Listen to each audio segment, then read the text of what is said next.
Энтони Роббинс, шын аты Махаварик, бүкіл әлемге теңдесі жоқ, жеке өсу жаттықтырушысы және мотиваторы, нейролингвистикалық бағдарламалаумен айналысатын психолог және дарынды жазушы ретінде танымал. Ол өмірлік коучинг бойынша өте танымал кітаптардың авторы, олардың екеуі «Іштегі алыпты ояту» және «Өзін-өзі басқару» кітабы. 80 елден 50 миллионға жуық адамның өмірін өзгертті.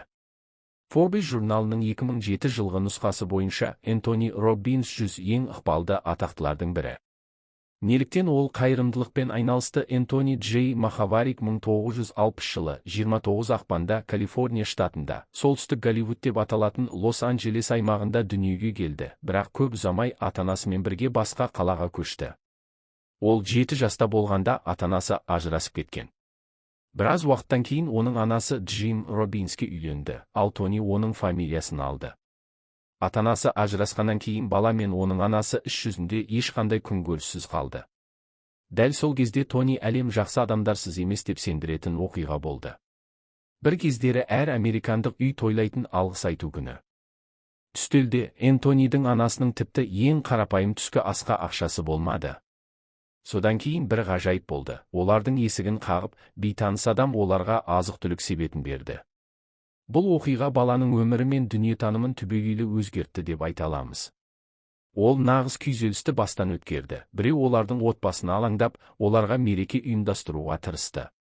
Ал Тони есейіп, дүние жүзіне танылып, көп ақша таба бастағанда, ол үйсіздер мен кедейлерге көмектесу үшін коммерциялық емес қорды, сондай-ақ Basket Brigade халықаралық ұйымын құрды. Ол арқылы ол жыл сайын азық-түлікпен қамтамасыз етеді. 9 елде 1 миллионнан астам адам бейбітшілік.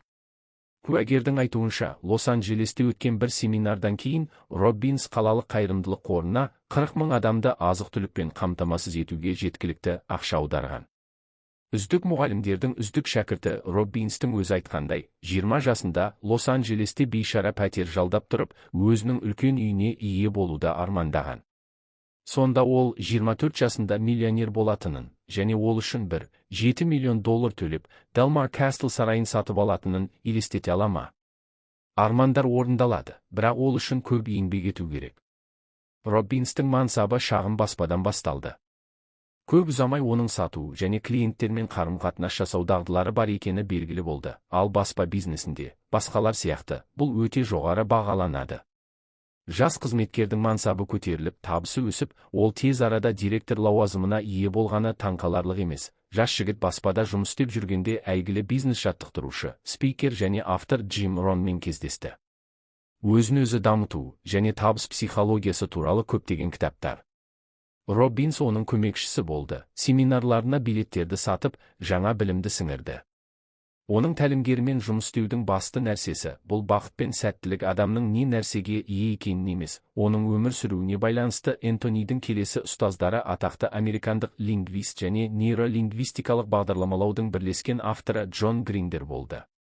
Сондай-ақ спикер Толи Буркен, өзін және адамның ішкі шекарасын жеңуді бейнелейтін отпен жүруді үйретті.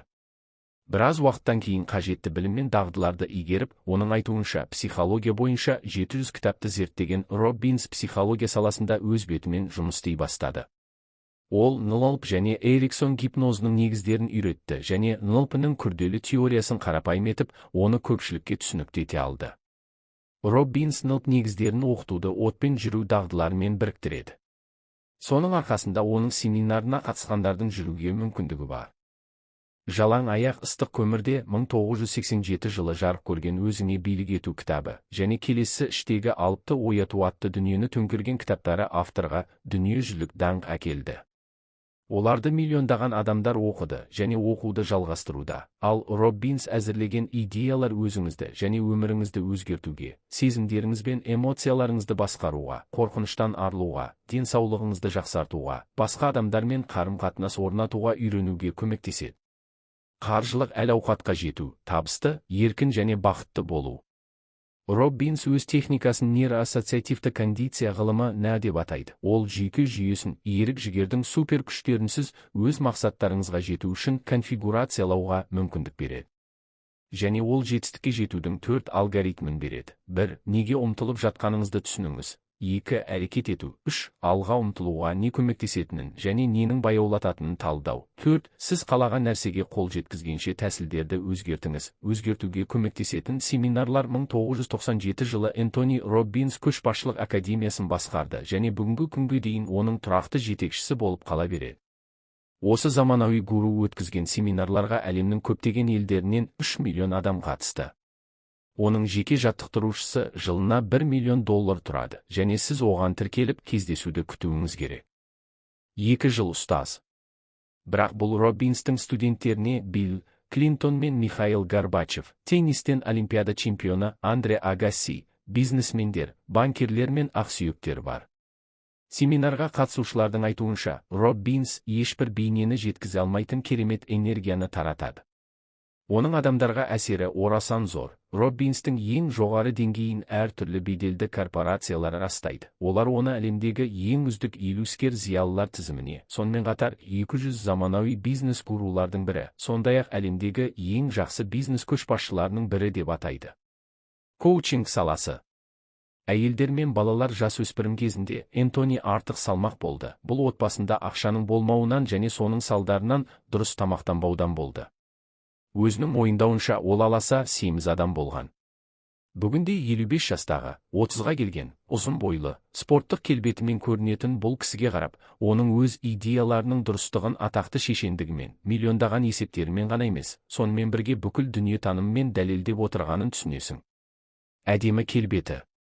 Ол өзін осылай жасай алғандықтан, ол басқаларға бақыт пен жақсылық жолында көмектесетіні сөзсіз.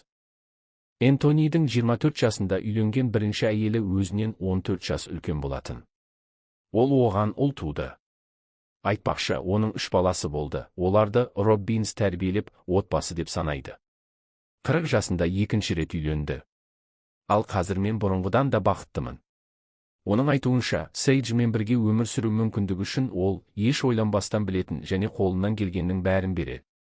Сол кезде ол табысты бизнесмен болды және сонымен бірге екі танысы өзін толығымен сүйікті өмірлік коучингке арнау үшін оның бизнесін толығымен басқаруды ұсынды.